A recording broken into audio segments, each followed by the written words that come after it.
So in all the federal penitentiaries, they separated the rec yard, kind of caged it off for more controlled movement so they can watch you. So back in the day in Big Sandy, you had it was in three sections. So when you entered the rec yard, it was like a box, like the size of a little room. And you had three different doors inside that box. So when they called the move, you had to step into that little box area. You can go left, you can go straight, or you can go right.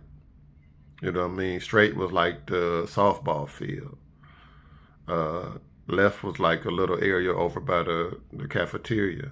And right was like going to the gym and the basketball courts and stuff like that. So it was a beef between DC and the Mexicans going on. And they went out to the yard to address some things and stuff like that. And nobody accounted for it was a softball game going on. So it jumped off in the Sallyport area right there, and the CEO just made it out. He saw what was going down, just made it out and closed that door. Right?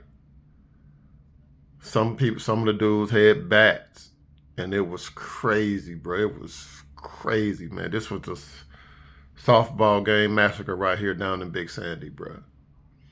Man, when I tell you, man, it was people laid out everywhere. Man, we got caught on the yard, and you could on one of the other yards, and you could just be on the yard where the cafeteria was at.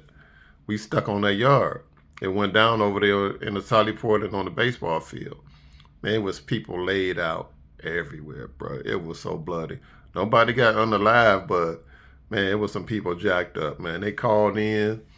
The helicopter sent people to the hospital. Then it started raining, bro. It started pouring down raining.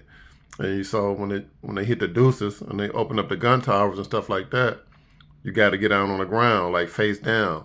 It was pouring down rain, and man, we was out there just getting rained on for hours, bro. For hours. We ended up staying on lockdown like a month. You don't know for this. You know, when DC and the Mexicans get into it, that's like, anything happen with DC, that can spread from penitentiary to penitentiary and cause, shit to happen in other penitentiaries. You know what I'm saying? So it was crazy, bro. Like that thing was so violent and so crazy. Like just all you heard was just metal on metal and screaming and yelling and just like you was in a fucking gladiator arena. It was bananas, bro. It was bananas.